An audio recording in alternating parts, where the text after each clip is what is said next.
Qu'est-ce qui se passe exactement au Mali? What is happening in Mali? The Ukrainians, as American pawns, Les Ukrainiens, en tant que pions des Américains, leurs forces spéciales, vous voyez, ont servi d'instructeurs dans toutes les guerres. Les groupes djihadistes islamistes en Afrique du Nord et au Moyen-Orient, ils ont formé les salafistes avant qu'ils ne repartent à l'attaque et ne déferlent sur la Syrie. Ils sont présents dans tout le Sahel, rassemblant ces djihadistes fanatiques. Et c'est exactement ce qu'ils ont fait. Et c'est financé en partie, dans le cas du Mali, en partie par les Américains, en partie par les Français. Vous savez pourquoi les Français? Eh bien, la France n'a pas de mine d'or. Le Mali, lui, a de véritables mines d'or. Il possède l'une des plus grandes réserves d'or au monde. Le Mali compte 8 grandes mines d'or. Mali has 8 major gold mines. It has no gold in its reserve, except for the gold. Il n'y a pas d'or dans leurs réserves, à part celui qui n'a jamais vraiment augmenté depuis la belle révolution de libération pour se débarrasser des Français. Donc les Français ont un intérêt direct. Ils veulent de l'or et ils veulent récupérer ce territoire dans leur empire. Leur empire, en réalité, n'a jamais disparu. Ils ont juste remplacé les mains blanches par des mains noires. C'est tout. À part ça, les gens avec les mains noires restent au fond des Français. Ils travaillent pour la France. Leur argent est gardé en France. On les laisse voler autant qu'ils veulent, tant que les Français obtiennent ce qu'ils veulent. En fait, ils ont juste changé de dirigeants coloniaux. Mais les colonies, elles, n'ont jamais vraiment disparu. Colonial leadership, but the colonies never really went away. So, they want Mali. Donc, ils veulent reprendre le Mali, et pour des raisons évidentes. La Russie a...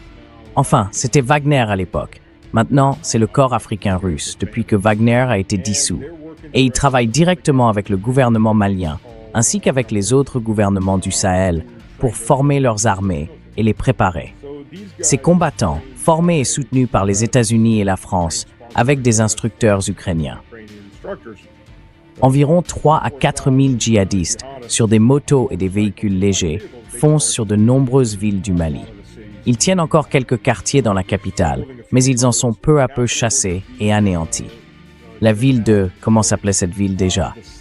Kidal, je crois. Oui, Kidal. Kidal, I think, is the name of the city. Kidal. Très grande base, juste au sud. Elles tiennent leur position en attendant des renforts. Dans toutes les autres directions, elles ont été anéanties. Beaucoup d'hélicoptères russes sont intervenus, bombardant sans relâche. Et les forces maliennes se sont montrées très compétentes, maintenant qu'elles ont été correctement formées, ce qu'elles n'avaient jamais eu auparavant. Parce que les Français, eux, n'allaient certainement pas les former sérieusement, pour des raisons évidentes. Il fallait qu'elles soient juste un peu plus compétentes que quiconque aurait pu se soulever contre la présence française.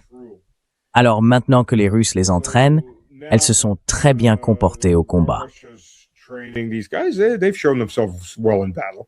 And the situation, it's not... La situation, elle n'est pas encore stable, mais elle évolue très vite vers une stabilisation. Et là, c'est la plus grosse attaque de ces djihadistes depuis très longtemps, en fait. Les Français, eux, utilisent ces groupes, vous savez. D'habitude, quand la France perd le contrôle dans l'une de ses anciennes colonies, elle envoie ces types un peu partout en Afrique pour renverser les gouvernements postcoloniaux et rétablir une forme de domination coloniale. Jusqu'ici, ça marchait. Mais maintenant, ça ne marche plus, pour des raisons assez évidentes.